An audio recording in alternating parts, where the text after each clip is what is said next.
What's up, everybody? Thanks for clicking on my channel. Today we're going to be doing something a little bit different. We're going to be diving into more Blender, but doing some proceduralism. Today we're going to be going over how to make a very simple procedural wood texture. And essentially we're going to be rebuilding this that you're seeing right now.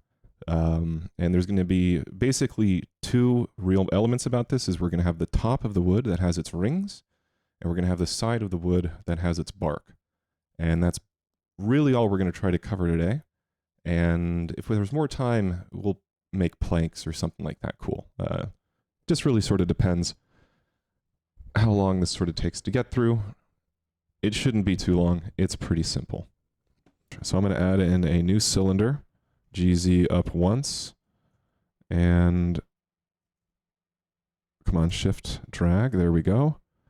We're going to go back to our look dev while we get this sorted out, auto smooth, and we're going to shade those normals. Booyah. And we're going to do new. We're going to do those input texture coordinates. We're going to do the vector mapping. And we're going to need probably 3 mappings. So we're going to do 1, 2, 3.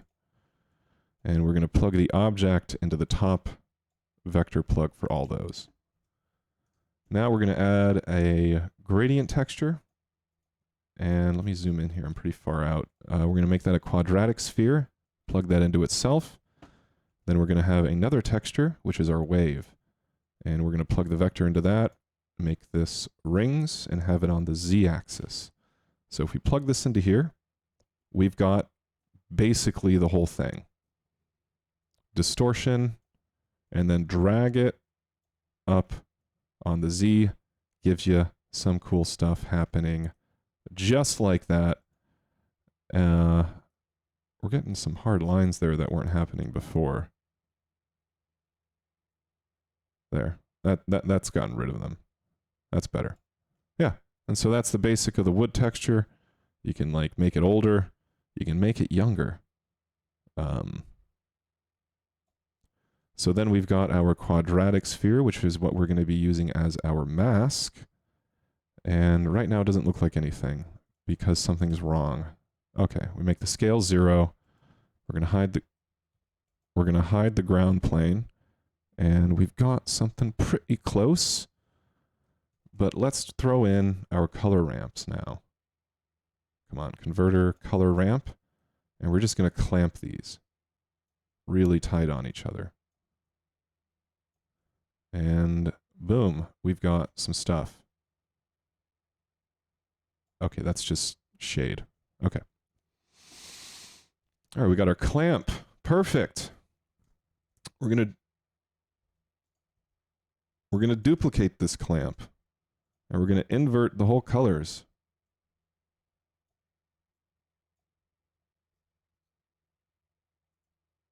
We're gonna make this one white, and we're gonna make this one black. Boom! Look at that. Look at that beautiful mask. Just easy mask. And, you know, we're also going to want to do a color ramp for this guy right here as we bump up our detail and adjust our distortion a little more. And we're just going to kind of clamp all this a little harder. Okay. Now, we're going to want to do a second wave texture. And this is basically going to be the difference of what we're doing. This is going to control bark.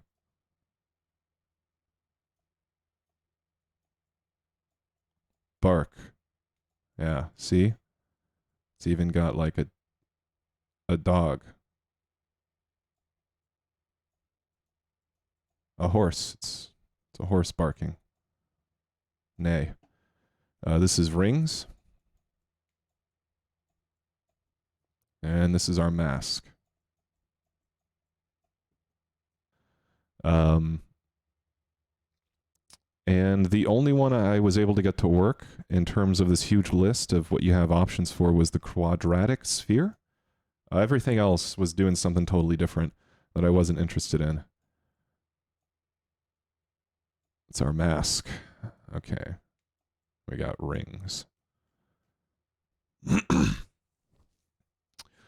Okay, so now that we've got all that set up and figured out, we need to get in our math nodes. And we need to combine this all together. So let's grab a math node real quick. And we're also going to grab a mix RGB. And we're going to save the mix RGB for later. Okay, so we have our color mask, which is going to be here. We're going to plug that into that. And we're going to plug this into that. And we're going to do this to, I think, what was it? It's not really giving me what I want. Was it multiply? We're going to set it to multiply. That's what you want to do. All right. Then we're going to duplicate this, plug that, and these together. We're going to set those next to that, and we're going to plug this into here. And now we have our bark. So if I adjust my distortion and my scale, we can control that sort of interior, make it seem kind of more like rougher, but notice how that got kind of messed up. So we're just going to stretch it back out. And that's good enough. Like, obviously, you're an artist. People are artists. You can set up a nice texture, throw in some more textures. We've only used wave. So you can define this rim and make it more interesting than that. But we have our stuff masked out. So all we got to do is we just need to combine them together. So we're going to put those together, and we're going to click add. We're going to go like bam. And booyah, we've got the setup for the wood. Okay? It's all driven, and you can even adjust the thickness of your bark to your liking. Beautiful. All right, so now let's do some colors. But before that, let's throw in a bump. So that's going to go into here. That's going to go into there. Let's get that out so I can see the bump nice and clear. And it's beautiful. Oh, it's everything I dreamed it would be. And so now we have that. Now we have that. So we're going to plug these two into our colors. And if you'll notice, there's no color. That's because we need to now define our colors. So we're going to plug in a color ramp here. And we're going to do another color ramp here. Now, in order to make brown, there is no such thing as brown. It's just dark orange. So now we have our dark orange, and we're going to even do a darker orange rather than just a stark black. And now for the inside, we're going to do a paler wood, and oh my god, we're done. We did it. That's the whole thing, all wrapped up in a few minutes, despite years of pain. And so if we wanted to make our rings aged, we can just control it like that. If you obviously wanted to feather it out a little bit more, you can do so. So it's more of like a gradual transition from the bark to the rings, and it's not so hard. This is all controllable. And there you go. That's the whole shader. We did it again. Yeah. So this mostly works on most shapes. It's not super versatile. So if I drop in an icosphere, I click Shade Smooth, and I'm just going to subdivide the surface just because I want it to be round and not hard-faced. And if we drop on the... Which one was it? The new one? Yeah, that's the new one. You'll notice that something's kind of wonky with it. Am I right? Like, it's kind of wonky. You'll want to be able to control stuff here. So we just kind of push that out a little bit. We can actually just, you know, I think the Z is probably not the best controller. Yeah, so you want to control the X and the Y. And we can also make that a little easier for us by doing a combine X, Y, Z. Plugging this into here, and then do a input value, and then plug that into the X and the Y. And now we can control this with a simple slider. And it does top and it does bottom. And you can stretch it. Yeah, I'm not going to stretch it in edit mode. That's crazy. Yeah. So you're going to need to do a little bit of adjustments between like every item. Let's do Susan. Yeah, let's see how this works on Susan. So we got Susan. Let's put on our material 01. And yeah, it basically works. Look at that. It's Susan. As ugly wood.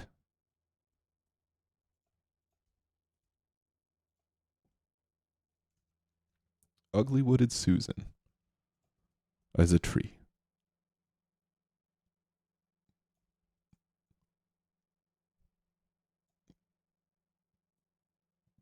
And we can just, sorry, we can come down here to the bark. If we adjust this a little more, stretch it out, we can give ourselves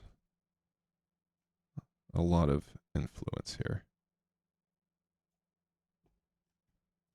Yeah, and there you go, a simple texture. Just a few nodes. This is good practice for like beginners, I think, because it helps sort of shape the beginning of like good practice for nodes. You're going to want your texture plugged into your mapping. So you got your texture coordinates plugged in your mapping. You don't have to select an object. Don't even worry about that if you're new. It's just texture into mapping. I'm sorry. It's your coordinates into your mapping that then go into your texture, and that's the process. And you can use your texture, give it some color ramping and some mathematics, and you can get more fancy stuff going on from there. But yeah, this also is a good way to start in getting used to, I guess, geonodes. One of the things about geonodes is obviously it's dramatic. And geometry nodes, new. You know what I'm saying? It's pretty dramatic. So if I just pull in a mesh primitive, cube, put it into there, and go to up there to search set material, and click on material 01, we can obviously get some stuff happening here. It'll take a little bit more of effort to have the radius match, I guess, the shape of the wood. A Bezier. Here, look at this. Let me just rotate this 90 degrees. Undo that. A, R, rotate 90. Can I not just... Oh, I guess I got to do it here. R, X, 90... R, Y, 90 degrees. Yay. Yay. There. Haha. Exactly what I wanted. Now we're going to just give it some depth. And look at that. Pop back into look dev. And we're going to slap this on. And look, it's really weird.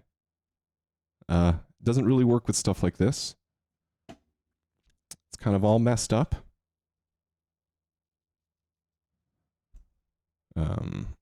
If I R90, RY, yeah, see, nothing good's happening. This is not like something I would describe as very helpful. Unless, nope, that didn't do anything. Yeah, so it's definitely got limitations. You'll have to adjust it a little bit per your items. But that's basically it.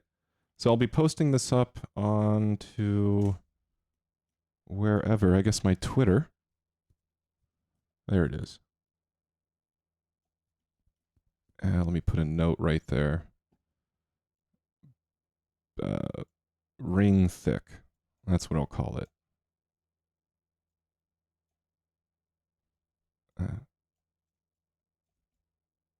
Come on, I can make an N. Ring thick.